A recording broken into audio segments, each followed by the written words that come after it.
وصحبه وسلم. اللهم صل على سيدنا محمد بالقلوب ودوائها وعافية الأبدان وشفائها ونور الأبصار وديائها وعلى آله وصحبه وسلم. اللهم صل على سيدنا محمد بالقلوب ودوائها وعافية الأبدان وشفائها ونور الأبصار وديائها وعلى آله وصحبه وسلم.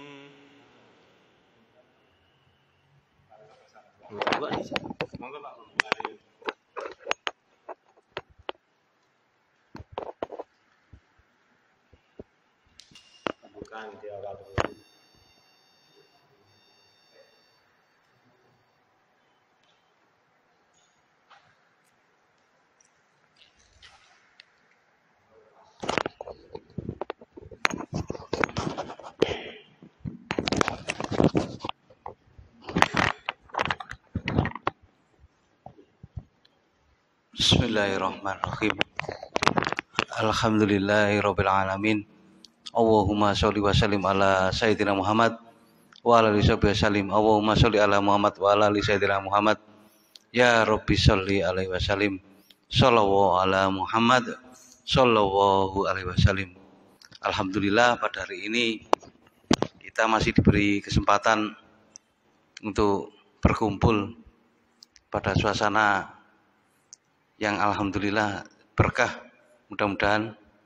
Dan berkumpulnya kita ini sudah adalah rasa syukur bahwa kita masih diberi kehidupan, diberi napas, diberi berkumpul dengan kawan-kawan kita.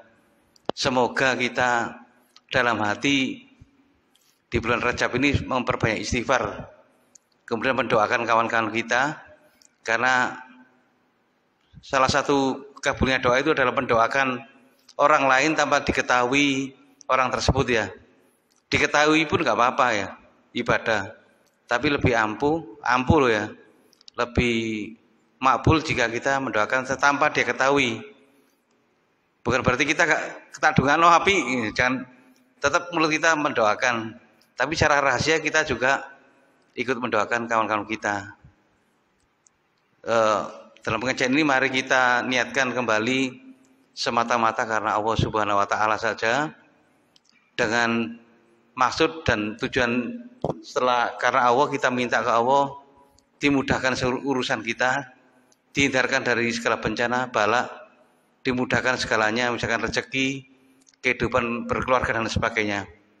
Mari kita membaca Al-Fatihah dengan niat berdoa, mendoakan diri kita, mendoakan kawan-kawan kita, mendoakan orang tua kita, mendoakan guru-guru kita, dan gurunya guru kita, yaitu pendahulu kita, itu para wali-wali ya, mungkin ya, para ulama yang berjasa membuat kita jadi kayak begini ya, bisa membaca Al-Quran, bisa mengaji dan sebagainya. Bismillahirrahmanirrahim. Ila hadratin Nabi Mustafa Muhammadin sallallahu alaihi wasallam wa ala ali washabi waswaji wa dzurriyyati ahli baiti ajmain. Saulillahi laumal Fatihah. A'udzu billahi minasyaitonir rajim. Bismillahirrahmanirrahim. Alhamdulillahi Rabbil Alamin. Ar-Rahmanir Rahim. Maliki Yaumiddin. Iyyaka na'budu wa iyyaka nasta'in. Ihdinas siratal mustaqim. Siratal ladzina an'amta 'alaihim ghairil maghdubi 'alaihim waladdallin. Amin. Al-Fatihah terkhusus untuk para ulama, pendahulu-pendahulu kita, orang yang menyebarkan Islam di bumi Indonesia ini, bumi Nusantara ini. Semoga mereka mendapatkan makfirah, pertolongan, ampunan oleh Allah Subhanahu wa taala. Ila hadati Guson Waliwo Sultani Aulia Ghusi Azam Kutu Syekh Abdul Qadir Jalani wa Syekh Abil Qasim Junaidi Baghdadi wa Syekh Ahmad Khatib Sambas bin Ghafar wa Syekh Tolha Kalisa Abu Cirebon wa Syekh Abdul Karim Banten wa ila dari Syekh Kinamukan Syekh Abdul Mubarak bin Muhammad wa dari Syekh Ahmad Sohibul Wafa Tajir bin wa dari Al Habib Abdullah bin Alwi bin Muhammad wa dari Al Habib Umar bin Raun Alatos wa dari Al Habib Abdullah bin Abdul Qadir bin Faqih Malang wa dari Habib Abdul Qadir bin Ahmad bin Faqih Malang wa dari Al Habib Abu Bakar bin Muhammad Asyikab Gresik wa dari Al Habib Saikon Asyikab wa dari Habib Taufik Asyikab Pasuruan wa dari Habib Abu Bakar bin Muhammad Asyikab wa dari khususon para aulia wal husain, para wali songo, warati para aulia, guru-guru kita semua. Semoga diampuni dosa-dosanya, diberikan kemudahan yang masih hidup, diberikan maghfirah dan panjang umur usia, barokah usianya. Sallillahi laumal Fatihah. A'udzu billahi minas syaitonir rajim. Bismillahirrahmanirrahim. Alhamdulillahi rabbil alamin. Ar-Rahmanir Rahim. Maliki Yaumiddin. Iyyaka na'budu wa iyyaka nasta'in. Ihdinas siratal mustaqim. Siratal ladzina an'amta 'alaihim ghairil maghdubi 'alaihim waladdallin. Amin. Al-Fatihah untuk kedua orang tua kita, kedua mertua kita, bapak ibu kita, bapak ibu mertua kita. Semoga diberikan ampunan oleh Allah Subhanahu wa taala. Bagi yang sudah wafat, semoga diampuni dosa-dosanya oleh Allah Subhanahu wa taala. Bagi yang hidup, semoga kita diberi kemampuan untuk berbakti padanya, dan semoga usianya barokah, diberi kesehatan, dan kita diberi waktu untuk berbakti kepada orang tua kita sebagai kunci jalan kita ke surga. Al-Fatihah kusun abina umatina. Saulillahi laumal Fatihah. A'udzu billahi minas syaitonir rajim. Bismillahirrahmanirrahim. Alhamdulillahi rabbil alamin. Ar-Rahmanir Rahim. Maliki Yaumiddin. Iyyaka na'budu wa iyyaka nasta'in.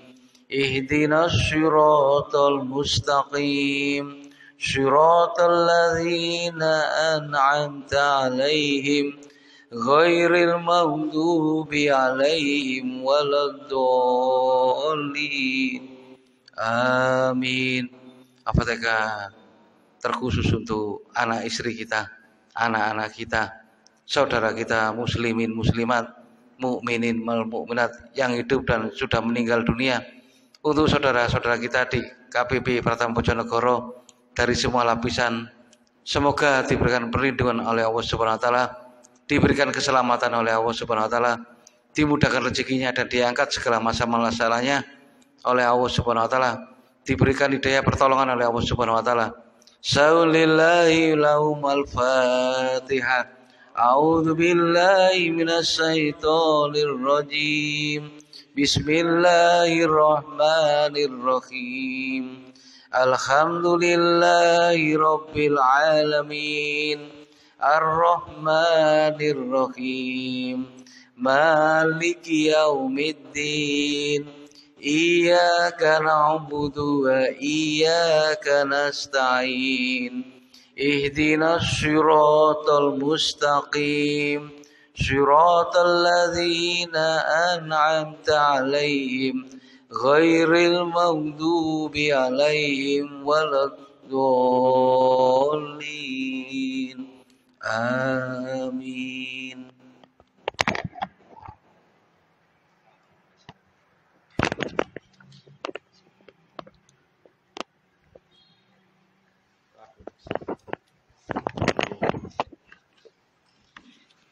أعوذ بالله من الشيطان الرجيم بسم الله الرحمن الرحيم ياسين والقرآن الحكيم إنك لمن المرسلين على صراط مستقيم تنزيل العزيز الرحيم لتنذر قوما ما أنذر آباؤهم فهم غافلون لقد حق القول على أكثرهم فهم لا يؤمنون إنا جعلنا في أعناقهم أغلالا فهي إلى الأذقان فهم مقمحون وجعلنا من بين أيديهم سدا ومن خلفهم سدا فأغشيناهم فهم لا يبصرون وسواء عليهم أأنذرتهم أم لم تنذرهم لا يؤمنون إنما تنذر من اتبع الذكر وخشي الرحمن بالغيب فبشره بمغفرة وأجر كريم إنا نحن نحيي الموتى ونكتب ما قدموا وآثارهم وكل شيء أحصيناه في إمام مبين واضرب لهم مثلا أصحاب القرية إذ جاءها المرسلون إذ أرسلنا إليهم اثنين فكذبوهما فأسسنا بثالث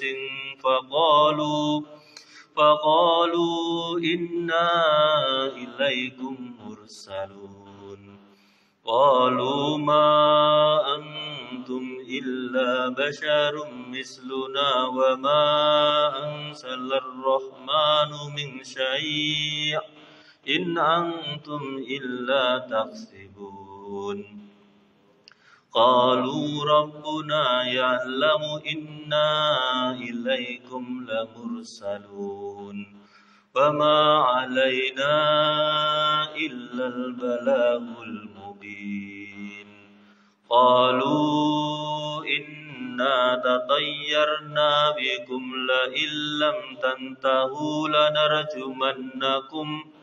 لنرجمنكم وليمسنكم منا عذاب أليم قالوا طائركم معكم أئن ذكرتم بل أنتم قوم مسرفون وجاء من أقصى المدينة رجل يسعى قال يا قوم اتبعوا المرسلين اتبعوا من لا يسألكم أجرا وهم مهتدون وما لي لا أعبد الذي فطرني وإليه ترجعون أتخذ من دونه آلهة إن يردني الرحمن بضر لا تغني عني شفاعتهم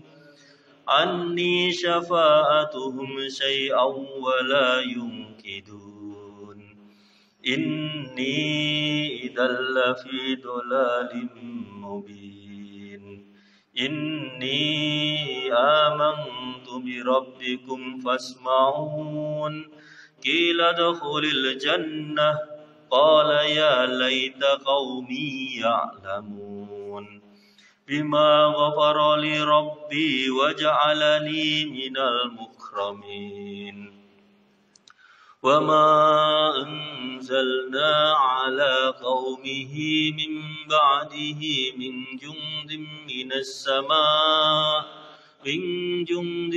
السماء وما كنا منزلين إن كانت إلا صيحة واحدة فإذا هم خامدون يا حسرة على العباد ما يأتيهم من رسول إلا كانوا به يستهزئون ألم يروا كم أهلكنا قبلهم من القرون أنهم إليهم لا يرجعون وإن كل لما جميع لدينا محضرون وآيات لهم الأرض الميتة أحييناها وأخرجنا منها حبا فمنه يأكلون وجعلنا فيها جنات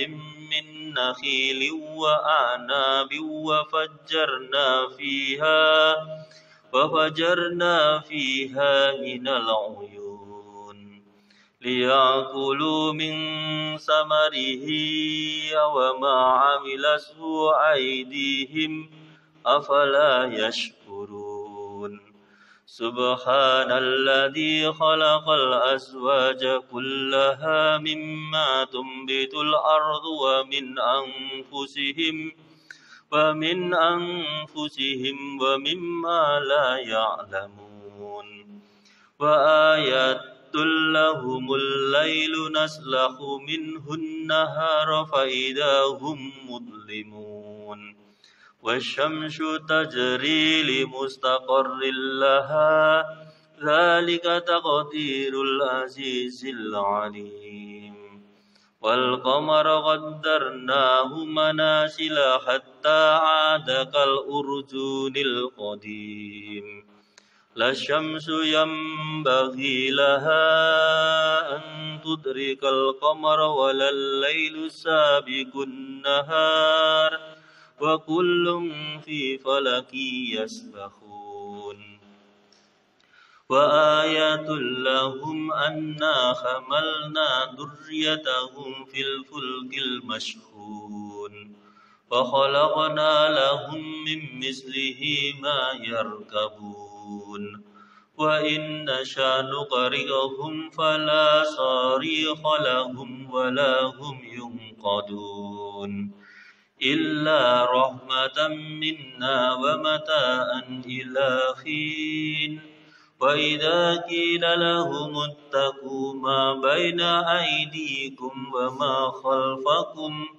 وما خلفكم لعلكم ترحمون وما تأتيهم من آية من آيات ربهم إلا كانوا عنها معرضين وإذا قيل لهم أنفقوا مما رزقكم الله قال الذين كفروا للذين آمنوا أنطعم من لو يشاء الله أطعمه إن أنتم إلا في ضلال مبين ويقولون متى هذا الوعد إن كنتم صادقين ما ينظرون إلا صيحة واحدة تأخذهم وهم يخصمون فلا يستطيعون توصية ولا إلى أهلهم يرجعون ونفخ في السور فإذا هم من الأجداث إلى ربهم ينسلون قالوا يا ويلنا من بعثنا من مرقدنا هذا ما وعد الرحمن وصدق المرسلون إن كانت إلا صيحة واحدة فإذا هم جميع لدينا محضرون فاليوم لا تظلم نفس شيئا ولا تجزون إلا ما كنتم تعملون إن أصحاب الجنة اليوم في شغل فاكهون هم وأزواجهم في ظلال على الأرائك متكئون لهم فيها فاكهة ولهم ما يدعون سلام قولا من رب رحيم فامتازوا اليوم أيها المجرمون ألم أعهد إليكم يا بني آدم ألا تعبدوا الشيطان إنه لكم عدو مبين وأن اعبدوني هذا صراط مستقيم ولقد أضل منكم جبلا كثيرا أفلم تكونوا تعقلون هذه جهنم التي كنتم توعدون اصلوها اليوم بما كنتم تكفرون اليوم نختم على أفواههم وتكلمنا أيديهم وتشهد أرجلهم بما كانوا يكسبون ولو نشاء لطمسنا على أعينهم فاستبقوا الصراط فأنى يبصرون ولو نشاء لمسخناهم على مكانتهم فما استطاعوا مضيا ولا يرجعون ومن نؤمره ننكسه في الخلق أفلا يعقلون وما علمناه الشعر وما ينبغي له إن هو إلا ذكر وقرآن مبين لينذر من كان حيا ويحق القول على الكافرين أولم يروا أنا خلقنا لهم مما عملت أيدينا أنعاما فهم لها مالكون وذللناها لهم فمنها ركوبهم ومنها يأكلون ولهم فيها منافع ومشارب أفلا يشكرون واتخذوا من دون الله آلهة لعلهم ينصرون لا يستطيعون نصرهم وهم لهم جند محضرون فلا يحزنك قولهم إنا نعلم ما يسرون وما يعلنون أولم يرى الإنسان أنا خلقناه من نطفة فإذا هو خصيم مبين وضرب لنا مثلا ونسي خلقه قال من يحيي العظام وهي رميم قل يحييها الذي أنشأها أول مرة وهو بكل خلق عليم الذي جعل لكم من الشجر الأخضر نارا فإذا أنتم منه توقدون أوليس الذي خلق السماوات والأرض بقادر على أن يخلق مثلهم بلى وهو الخلاق العليم إنما أمره إذا أراد شيئا أن يقول له كن فيكون فسبحان الذي بيده ملكوت كل شيء وإليه ترجعون صدق الله العظيم.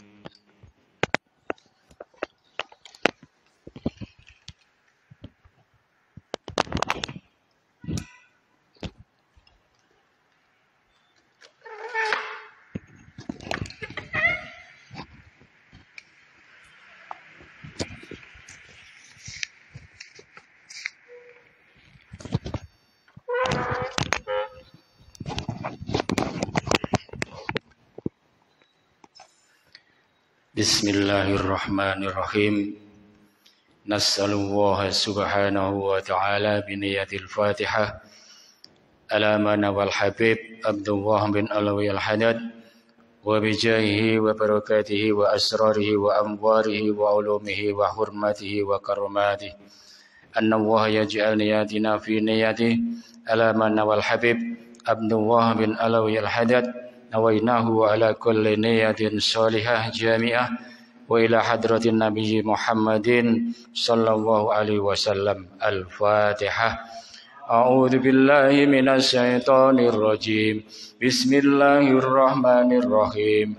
Alhamdulillahi rabbil alamin. Ar-Rahmanir Rahim. Maliki yaumiddin. Iyyaka na'budu wa iyyaka nasta'in. Ihdinas siratal mustaqim. Siratal ladzina an'amta 'alaihim ghairil maghdubi 'alaihim waladdallin. Rabbi firli wa liwalidayya amin. Bismillahirrahmanirrahim. Allahu la ilaha illa huwal hayyul qayyum. La ta'khudhuhu sinatun wa la nawm. Lahu ma fis samawati wa ma fil ardh. Man dzalladzi yashfa'u indahu illa bi'idhnihi ya'lamu ma baina aydihim wa ma khalfahum wa la yuhituna bi shay'in min ilmihi illa bima syaa wasi'a kursiyyuhus samawati wal arda wa la ya'uduhu hifdhuhuma wa huwal 'aliyyul 'azim. Amana ar-rasulu bima unzila ilayhi min rabbihi wal mu'minun kullun amana billahi wa malaikatihi wa kutubihi wa rusulihi la nufarriqu baina ahadin min rusulihi wa qalu sami'na wa ata'na ghufranaka rabbana wa ilaikal masir. La yukallifu Allahu nafsan illa wus'aha laha ma kasabat wa 'alayha ma iktasabat. Rabbana la tu'akhidna in nasina aw akhtana. Rabbana wa la tahmil 'alaina isran kama hamaltahu 'alal ladzina min qablina. Rabbana wa la tuhammilna ma la taqata lana bih wa'fu anna waghfir lana warhamna anta maulana fansurna 'alal qaumil kafirin. Amin. La ilaha illallah wahdahu la syarika lah. Lahul mulku wa lahul hamdu yuhyi wa yumit wa huwa ala kulli syai'in qadir. La ilaha illallah wahdahu la syarika lah. Lahul mulku wa lahul hamdu yuhyi wa yumit wa huwa ala kulli syai'in qadir. La ilaha illallah wahdahu la syarika lah. Lahul mulku wa lahul hamdu yuhyi wa yumit wa huwa ala kulli syai'in qadir. Subhanallah walhamdulillah ولا إله إلا الله والله أكبر سبحان الله والحمد لله ولا إله إلا الله والله أكبر سبحان الله والحمد لله ولا إله إلا الله والله أكبر سبحان الله وبحمده سبحان الله العظيم سبحان الله وبحمده سبحان الله العظيم سبحان الله وبحمده سبحان الله العظيم ربنا اغفر لنا وتب علينا إنك أنت التواب الرحيم ربنا اغفر لنا وتب علينا إنك أنت التواب الرحيم ربنا اغفر لنا وتب علينا إنك أنت التواب الرحيم اللهم صل على محمد اللهم صل عليه وسلم اللهم صل على محمد اللهم صل عليه وسلم اللهم صل على محمد اللهم صل عليه وسلم أعوذ بكلمات الله التامات من شر ما خلق أعوذ بكلمات الله التامات من شر ما خلق أعوذ بكلمات الله التامات من شر ما خلق بسم الله الذي لا يضر مع اسمه شيء في الأرض ولا في السماء وهو السميع العليم بسم الله الذي لا يضر مع اسمه شيء في الأرض ولا في السماء وهو السميع العليم بسم الله الذي لا يضر مع اسمه شيء في الأرض ولا في السماء وهو السميع العليم رضينا بالله ربا وبالإسلام دينا وبمحمد نبيا رضينا بالله ربا وبالإسلام دينا وبمحمد نبيا رضينا بالله ربا وبالإسلام دينا وبمحمد نبيا بسم الله والحمد لله والخير والسر بمشيئة الله بسم الله والحمد لله والخير والسر بمشيئة الله بسم الله والحمد لله والخير والسر بمشيئة الله آمنا بالله واليوم الآخر تبنا إلى الله باطنا وظاهر آمنا بالله واليوم الآخر تبنا إلى الله باطنا وظاهر آمنا بالله واليوم الآخر تبنا إلى الله باطنا وظاهر يا ربنا واعف عنا وامحو الذي كان منا يا ربنا واعف عنا وامحو الذي كان منا يا ربنا واعف عنا وامحو الذي كان منا يا ذا الجلال والإكرام أمتنا على دين الإسلام يا ذا الجلال والإكرام أمتنا على دين الإسلام يا ذا الجلال والإكرام أمتنا على دين الإسلام يا ذا الجلال والإكرام أمتنا على دين الإسلام يا ذا الجلال والإكرام أمتنا على دين الإسلام يا ذا الجلال والإكرام أمتنا على دين الإسلام يا ذا الجلال والإكرام أمتنا على دين الإسلام يا قوي يا متين اكبس الظالمين